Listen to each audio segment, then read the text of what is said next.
News first channel ವೀಕ್ಷಕರಿಗೆ ಭವಿಷ್ಯ ಈ ದಿನ ಕಾರ್ಯಕ್ರಮಕ್ಕೆ ಸ್ವಾಗತ.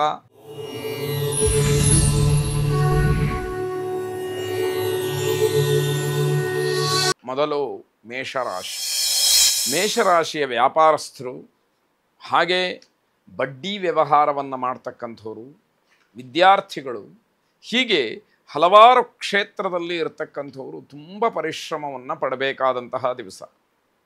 ನಿಮ್ಮ ಪರಿಶ್ರಮ ವ್ಯರ್ಥ ಆದರೂ ಪರವಾಗಿಲ್ಲ, ನಾನಿದನ್ನು ಸಾಧನೆ ಮಾಡೇ ಮಾಡ್ತೀನಿ ಅಂತಕ್ಕಂತಹ ಭಾವನೆ ಇಟ್ಟುಕೊಂಡು ಶ್ರಮವನ್ನು ಹಾಕಬೇಕಾದಂತಹ ಅನಿವಾರ್ಯತೆ ಅಲ್ಲಿರುವಂಥದ್ದು. ಆದರೆ ಅದೃಷ್ಟವಶಾತ್ ಗ್ರಹಗತಿಯ ದೃಷ್ಟಿಯಿಂದ ಪೂರ್ಣ ಪ್ರಮಾಣದ ನಷ್ಟ ಆಗೋದಿಲ್ಲ. ಹಾಗಂತ ಪೂರ್ಣ ಪ್ರಮಾಣದಲ್ಲಿ ನಿಮಗೆ ಅನುಕೂಲವೂ ಕೂಡ ಆಗದೇ ಇರತಕ್ಕಂಥದ್ದು. ಸಮಾಧಾನ ಪಟ್ಟುಕೊಳ್ಳುವ ಅಂತಹ ಯಾವುದೇ ಒಂದು ವಿಷಯ ನಿಮ್ಮ ಮುಂದೆ ಬರತಕ್ಕಂಥದ್ದಾಗತ್ತೆ. ಖರ್ಚು ಹೆಚ್ಚಾಗ್ತಕ್ಕಂಥದ್ದು, ಅದರಿಂದ ದುಷ್ಪರಿಣಾಮಗಳು ಆಗ್ತಕ್ಕಂಥದ್ದು, ಇದೆಲ್ಲವೂ ಕೂಡ ನಿಮಗೆ ಏನೋ ಒಂದು ರೀತಿಯ ಮಾನಸಿಕವಾದಂತಹ ಕಿರಿಕಿರಿಗೆ ಕಾರಣವಾಗತ್ತೆ ಅಂತ ಹೇಳಬೇಕು. ದುಡ್ಡು ಹೆಚ್ಚು ಖರ್ಚಾಗತ್ತೆ, ಆದರೂ ಕೆಲಸ ಆಗೋದಿಲ್ಲ, ಇನ್ನೇನೋ ಸಮಸ್ಯೆಗಳು ಎದುರಾಗ್ತಕ್ಕಂಥದ್ದು. ಯಾವ ಕೆಲಸವನ್ನು ಮಾಡಲಿಕ್ಕೆ ಹೋದರೂ ಕೂಡ ಎಲ್ಲ ಅಡ್ಡಿ, ಆತಂಕ, ಸವಾಲುಗಳು ಅಂತ ಹೇಳಿ ಬರುವಂಥದ್ದು. ಹೀಗಾಗಿ ಮಾನಸಿಕವಾಗಿ ಕಿರಿಕಿರಿ ಹೆಚ್ಚಾಗುವಂಥದ್ದಾಗತ್ತೆ. ಸ್ವಲ್ಪ ಮಟ್ಟಿಗೆ ನಿಮ್ಮ ದುರಾಸೆಯನ್ನು ಕಡಿಮೆ ಮಾಡಿಕೊಳ್ಬೇಕು. ಆಸೆ ಇರಬೇಕು. ಆಸೆ ಇಲ್ಲ ಅಂತಾದರೆ ನಾವು ಯಾವುದನ್ನೂ ಕೂಡ ಅಪೇಕ್ಷೆಯಿಂದ, ಉತ್ಸಾಹದಿಂದ ಕೆಲಸಗಳನ್ನು ಮಾಡಲಿಕ್ಕೆ ಆಗದೇ ಇರತಕ್ಕಂಥದ್ದು. ಆದರೆ ಅತಿ ಆಸೆ ತುಂಬ ದೊಡ್ಡ ಥರವಾದಂತಹ ದುಃಖವನ್ನು ತಂದುಕೊಡುತ್ತೆ. ಸಂಬಂಧಿಕರು, ಸ್ನೇಹಿತರು ಎಲ್ಲರೂ ಕೂಡ ಚೆನ್ನಾಗಿರ್ತಾರೆ, ಆದರೆ ಗ್ರಹಗತಿ ಚೆನ್ನಾಗಿಲ್ಲ ಅಂತಾದಾಗ ಅವರ ಬೆಂಬಲ ಸಿಕ್ಕೋದು, ಅವರಿಂದ ಸಹಾಯ ಸಿಕ್ಕೋದು ಬಹಳ ಕಷ್ಟವಾಗುತ್ತೆ. ಕೇಳಿದರೂ ಕೂಡ, ಅಂಗಲಾಚಿದರೂ ಕೂಡ ಏನೋ ಬೇರೆ ಕಾರಣಗಳನ್ನು ಹೇಳುವಂಥದ್ದಾಗತ್ತೆ. ಪ್ರೇಮಿಗಳಿಗೆ ಉತ್ತಮವಾದಂತಹ ದಿವಸ. ನಿಮ್ಮ ಪ್ರೇಮ ವಿಚಾರವನ್ನು, ಸಂದರ್ಭಗಳನ್ನು ನೋಡಿ ಕುಟುಂಬಕ್ಕೆ ತಿಳಿಸ್ತಕ್ಕಂತಹ ಒಂದು ಉತ್ತಮವಾದಂತಹ ಸಮಯ ಒದಗಿ ಬರಬಹುದು. ನಿಮ್ಮ ಸಹೋದರ ವರ್ಗಕ್ಕೆ, ಅಣ್ಣ ತಮ್ಮ, ಅಕ್ಕ ತಂಗಿಯರಿಗೆ ಒಂದಷ್ಟು ಸಮಸ್ಯೆಗಳು, ತೊಂದರೆಗಳು, ಆರ್ಥಿಕ ಸಂಕಷ್ಟವೋ ಎದುರಾಗ್ತಕ್ಕಂತಹ ಸಾಧ್ಯತೆ. ಕುಲದೇವರನ್ನು ವಿಶೇಷವಾಗಿ ಪ್ರಾರ್ಥನೆ ಮಾಡಿ ಶುಭವಾಗಿ. ವೃಷಭ ರಾಶಿ. ರಾಜಕೀಯ ವ್ಯಕ್ತಿಗಳಿಗೆ, ರಾಜಕಾರಣಿಗಳಿಗೆ, ರಾಜಕೀಯ ಸಂಪರ್ಕ ಇರತಕ್ಕಂಥವ್ರಿಗೆ, ಅದರಲ್ಲಿ ಆಸಕ್ತಿ ಇರುವಂಥವ್ರಿಗೆ ಒಂದಷ್ಟು ಒಳ್ಳೆಯದಾಗ್ತಕ್ಕಂತಹ ದಿವಸ ಇದಾಗಿದೆ. ವೃಷಭ ರಾಶಿಯ ಶಿಕ್ಷಕರು ಅಪರಾಧವನ್ನು ಮಾಡ್ತಕ್ಕಂತಹ ಯಾವುದೋ ಸಂದರ್ಭ ಬಂದುಬಿಡುತ್ತೆ. ಆದರೆ ನಿಮ್ಮ ಸ್ಥಾನಕ್ಕೆ ಗೌರವ ಕೊಟ್ಟು, ನಿಮ್ಮ ಕರ್ತವ್ಯ ಪ್ರಜ್ಞೆಯನ್ನು ಗಮನದಲ್ಲಿ ಇಟ್ಟುಕೊಂಡು ಕೆಲಸವನ್ನು ಮಾಡಬೇಕು. ನಿಮ್ಮಿಂದ ಯಾವುದೇ ರೀತಿಯ ಅನಾಚಾರಗಳು, ತಪ್ಪು ಏನೂ ಕೂಡ ಆಗಬಾರದು. ವಿದ್ಯಾರ್ಥಿಗಳಿಗೆ ಸರಿಯಾದಂತಹ ಮಾರ್ಗದರ್ಶನವನ್ನು ನೀಡಿ ಅವರ ಭವಿಷ್ಯವನ್ನು ರೂಪಿಸ್ತಕ್ಕಂತಹ ಗುರುಸ್ಥಾನದಲ್ಲಿರುವಂಥವರು ನೀವು.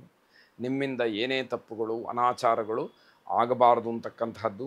ಮನಸ್ಸಿಗೆ ತುಂಬ ಕಿರಿಕಿರಿ ಆಗಬಹುದು. ತಾಳ್ಮೆಯನ್ನು ಇಟ್ಟುಕೊಂಡು ಕೆಲಸವನ್ನು ಮಾಡಬೇಕಾದಂಥದ್ದು. ರಸ್ತೆ ಬದಿಯ ವ್ಯಾಪಾರಿಗಳಿಗೆ ಲಾಭ ಇದೆ. ಹಣವನ್ನು ಜಾಗೃತಿಯಾಗಿಟ್ಕೊಳ್ಳಿ. ಕಷ್ಟಪಟ್ಟು ಸಂಪಾದನೆ ಮಾಡಿದಂತಹ ಹಣಕ್ಕೂ ಕುತ್ತು ಬರುವಂತಹ ಸಾಧ್ಯತೆಗಳು, ಸೂಚನೆಗಳು ಹೆಚ್ಚಾಗಿ ಕಾಣುವಂಥದ್ದು. ಮನೆಯ ಹೊರಗೆ ಮತ್ತು ಮನೆಯ ಒಳಗಡೆ ಎರಡೂ ಕಡೆಯಲ್ಲೂ ನೆಮ್ಮದಿ ಕಡಿಮೆ ಇರತಕ್ಕಂತಹ ದಿವಸ. ಹಾಗಾಗಿ ನೀವು ತಾಳ್ಮೆಯಿಂದ ವರ್ತಿಸಿದಾಗ ಮಾತ್ರ ಅದೇನೋ ಒಂದಷ್ಟು ಕೆಲಸಗಳು ಆಗುವಂಥದ್ದಾಗಬಹುದು. ಜಾತವೇದಾಗ್ನಿಯನ್ನು ಮನಸ್ಸಿನಲ್ಲಿ ಪ್ರಾರ್ಥನೆ ಮಾಡಿ ಶುಭವಾಗಿ. ಮಿಥುನ ರಾಶಿ.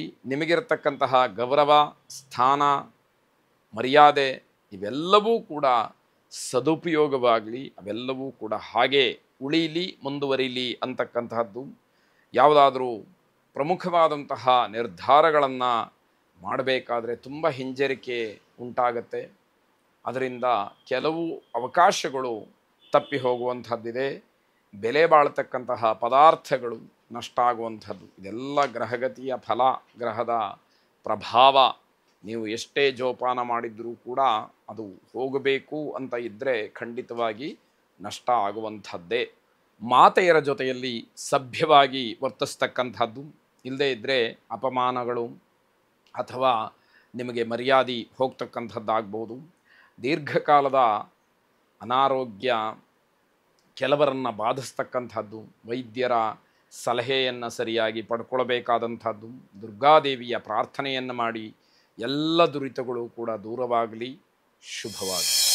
ಕರ್ಕಾಟಕ ರಾಶಿ, ನಿಮ್ಮ ಕೆಲಸದ ಗುಣಮಟ್ಟ ಕಡಿಮೆಯಾಗಿ ನಿಮಗೆ ಏನೋ ಒಂದು ರೀತಿಯ ಅಸಮಾಧಾನ ನಿಮಗೂ ಆಗುತ್ತೆ, ನಿಮ್ಮ ಗೌರವಕ್ಕೂ ಕೂಡ ಧಕ್ಕೆ ಬರುವಂಥದ್ದಾಗುತ್ತೆ. ಆಡಳಿತ ವರ್ಗ ಮತ್ತು ಪ್ರಬಲವಾದಂತಹ ವ್ಯಕ್ತಿಗಳ ಮನಸ್ಸಿಗೆ ಬೇಸರವನ್ನು ಉಂಟು ಮಾಡಿಬಿಡ್ತೀರಿ. ಹಾಗಾಗಿ ಅವರ ಪರಿಪೂರ್ಣವಾದಂತಹ ಒಂದು ಕೋಪ ನಿಮ್ಮ ಮೇಲೆ ಬರುವಂಥದ್ದಾಗುತ್ತೆ. ಜೊತೆಯಲ್ಲಿ ಕೆಲಸ ಮಾಡ್ತಕ್ಕಂಥವರ ಸಹಾಯ ಸಹಕಾರ ನಿಮಗೆ ದೊರಕುತ್ತೆ. ಆದರೂ ಕೂಡ ಏನೋ ಒಂದು ರೀತಿಯ ಅಸಮಾಧಾನದ ವಾತಾವರಣ. ಆಹಾರದ ಬಗ್ಗೆ ಗಮನ ಇಟ್ಟುಕೊಳ್ಳಿ. ಶೀತ ಸಂಬಂಧವಾದಂತಹ ಕೆಲವು ಆರೋಗ್ಯ ಸಮಸ್ಯೆ ನಿಮ್ಮನ್ನು ಕಾಡುವಂಥದ್ದಾಗತ್ತೆ. ಕೋಪ ಅನರ್ಥಕ್ಕೆ ಕಾರಣವಾಗುತ್ತೆ. ಕೋಪದ ಕೈಗೆ ಬುದ್ಧಿಯನ್ನು ಕೊಟ್ಟು ನೀವು ವ್ಯವಹರಿಸಿದರೆ ಇನ್ನಷ್ಟು ಮತ್ತಷ್ಟು ಕಷ್ಟ ನಷ್ಟಗಳನ್ನು ಅನುಭವಿಸಬೇಕಾದಂಥದ್ದಿದೆ. ಸ್ನೇಹಿತರ ಜೊತೆಯಲ್ಲಿ ಜಗಳ ಮಾಡಿಕೊಳ್ಳುವಂತಹ ಸಂದರ್ಭಗಳೂ ಇರುತ್ತೆ. ತುಂಬ ತಾಳ್ಮೆಯಿಂದ ಎಲ್ಲವನ್ನೂ ಕೂಡ ಅರಿತು ವ್ಯವಹರಿಸಬೇಕಾದಂಥದ್ದು ಮುಖ್ಯವಾಗುತ್ತೆ. ಭಗವತೀ ದುರ್ಗೆಯನ್ನು ಪ್ರಾರ್ಥನೆ ಮಾಡಿ, ಶುಭವಾಗಿ.